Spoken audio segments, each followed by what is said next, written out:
In this video, we will discuss using data shortcuts. If you'd like to follow on with this video, please open the file usingdatashortcuts.dwg located in the training folder as discussed in the Working with this dataset video. Data shortcut functionality allows you to reference Civil 3D objects into multiple DWG files. Let's create some data shortcuts, then create a new drawing and use the data shortcuts. So in our drawing, we actually have the combined EG that we want to create a shortcut for, and we have our centerline alignment that we want to create a shortcut for as well. So let's go ahead and right-click on the Data Shortcuts category and click on Set Data Shortcuts Project Folder. Let's go ahead and change it to Project 1. Go ahead and click OK. Let's go ahead and associate this file with that project to make sure everything's going to work properly.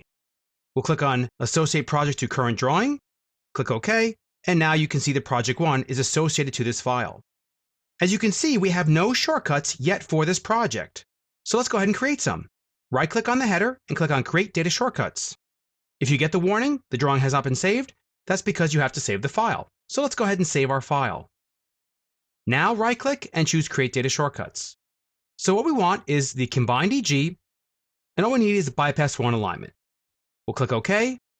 And again, all that Civil 3D did was it actually created small XML files that point to this folder, to this file, with these objects. Let's create a brand new file and data shortcut in the surface and the alignment. Let's click on the Application menu and click New. Navigate to your Drawings folder and use the Learning AutoCAD Civil 3D Infinite Skills.dwt as a drawing template and click Open here. Let's navigate to Model Space and save our file and give it a name in the Drawings folder called Data Shortcut Testing.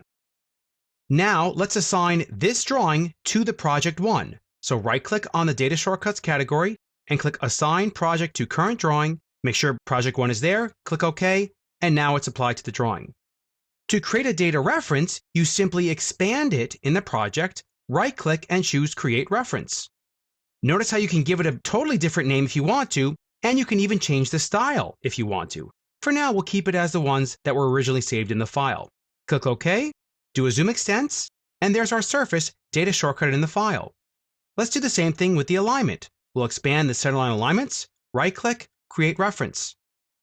Notice how you can put it into a site if it doesn't live in one. For now, leave it set to none. Leave the name the same as bypass 1. Leave the alignment as proposed and all labels for label set. Click OK, and there's the alignment.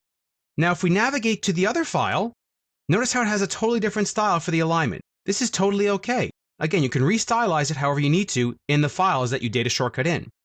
Now let's go ahead and change our alignment in some sort of way. Let's just kind of grip pick it here, and we'll move it over here. We'll save our drawing and navigate to this one, and notice how we have a data shortcut definition that needs to be changed. Go ahead and click Synchronize, and you'll notice it updates to reflect the changes in the other drawing.